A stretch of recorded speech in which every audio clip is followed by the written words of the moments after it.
সম্মিলিত Islamic bank পিএলসির সম্মানিত আমানতকারী ভাই বোনেরা, আসসালামু আলাইকুম। আমি চট্টগ্রাম কমিটির সহসভাপতি শারমিন আক্তার বলছি।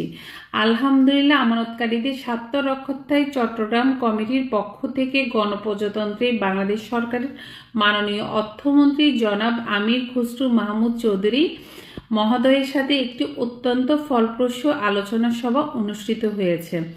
মাননীয় মন্ত্রী মহোদয় আমাদের আশ্বস্ত করে জানিয়েছেন যে আমানতকারীদের স্বার্থ সুরক্ষায় অর্থ মন্ত্রণালয় নিরলসভাবে কাজ করে যাচ্ছে। অচিরেই আপনারা এই বিষয়ে একটি ইতিবাচক ও ভালো সংবাদ পাবেন বলে তিনি নিশ্চিত করেছেন। আজকের এই গুরুত্বপূর্ণ প্রোগ্রামে চট্টগ্রাম কমিটির সম্মানিত নেতৃবৃন্দ সহ অন্যান্য সদস্যগণ উপস্থিত ছিলেন। আমানতকারীদের অধিকার আদায়ে আমাদের এই প্রচেষ্টা অব্যাহত থাকবে ইনশাল্লাহ। ধন্যবাদ দেয় চট্টগ্রাম কমিটি। আমি সবাইকে খুশির সাথে এই বিশেষ সংবাদটা আরেকটু স্পেশাল করে বলতে চাই। আজকে আমাদের সুযোগ হয়েছে আমাদের চট্টগ্রামের আমাদের বাণিজ্য মন্ত্রী, আমাদের বাংলাদেশের অর্থ মন্ত্রণালয়ে যিনি আছেন আমির খসরু সাহেবের সাথে আমাদের সরাসরি সাক্ষাতের সুযোগ হয়েছে।